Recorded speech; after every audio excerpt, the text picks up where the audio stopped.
Hello friend, आज के इस क्लास में फिर से हम लोग सामाजिक विज्ञान के बहुत महत्वपूर्ण ऑब्जेक्टिव क्वेश्चन करने वाले हैं। तो आप लोग क्लास में अंत तक बने रहिएगा।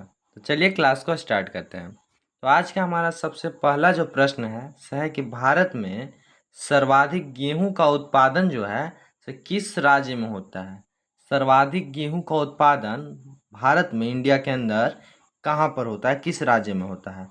सर्वाधिक गेहूं आपका यूपी में होता है। कहाँ होता है? यूपी में सबसे ज़्यादा गेहूं का उत्पादन होता है। कहाँ? यूपी में। याद रखना है आपको, ठीक है। और जनसंख्या के दृष्टि से यूपी जो है भारत का सबसे बड़ा राज्य है, ठीक है। फिर आगे क्वेश्चन है कि भारत की सबसे लंबी तट रेखा किस राज्य की है। तो भारत की सबसे लंबी तट रेखा गुजरात की है। किस राज्य की? गुजरात की सबसे बड़ी तट रेखा है, ठीक है। फिर आगे क्वेश्चन है कि भारत का सबसे बड़ा पठार कौन सा है। तो भारत का सबसे बड़ा पठार दक्कन का पठार है। कौन सा? आप सभी को शायद पता होगा कि भारत का सबसे बड़ा पठार जो है सर दक्कन का पठार है, ठीक है। इस क्वेश्चन को आप याद रखिएगा।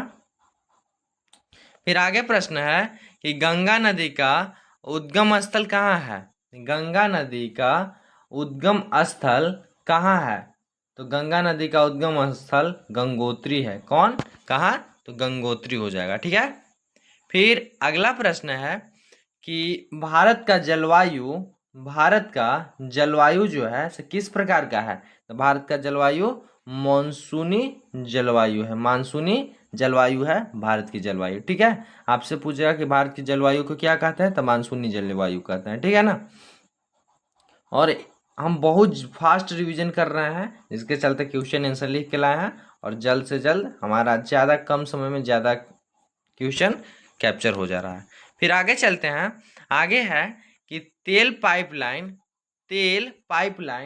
सर्वप्रथम कहाँ बिछाई गई थी। तो तेल पाइपलाइन सर्वप्रथम असम से बंगाल तक बिछाई गई थी। कहाँ से? असम से बंगाल तक सर्वप्रथम तेल पाइपलाइन बिछाई गई थी, ठीक है।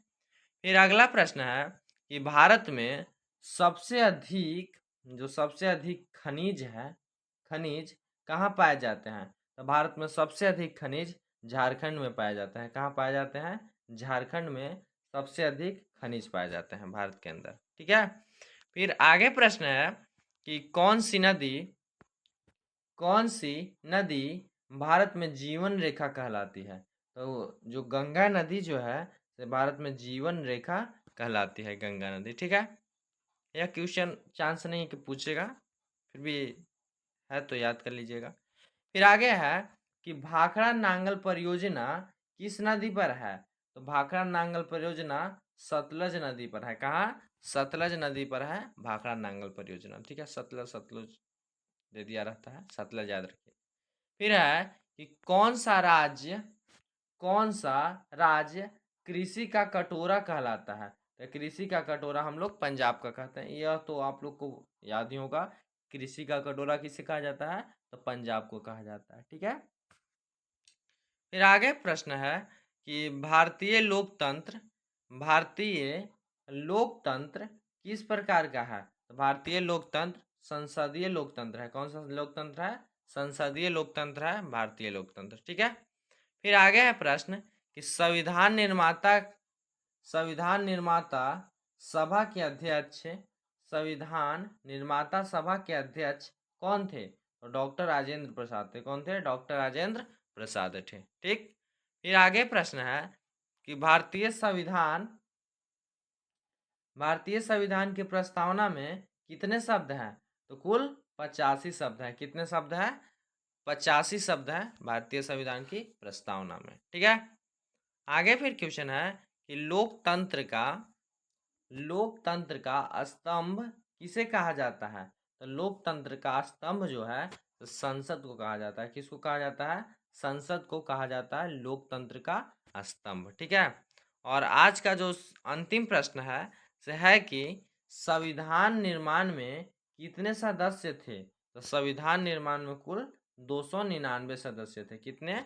299 जो सदस्य थे संविधान निर्माण में थे, ठीक है। तो आज का यह क्लास आपको कैसा लगा यह कमेंट करके जरूर बताइएगा। और अगर आप सभी इससे पहले हमारे रिवीजन सीरीज में नहीं जुड़े हैं तो प्लेलिस्ट का ही डिस्क्रिप्शन में लिंक मिल जाएगा, आप क्लास कर सकते हैं पीछे वाला भी।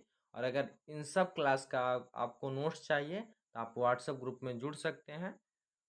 ठीक है, तो चलिए आज के इस क्लास को यहीं पर बंद करते हैं, मिलते हैं अगले क्लास में। तब तक के लिए जय हिंद, जय भारत।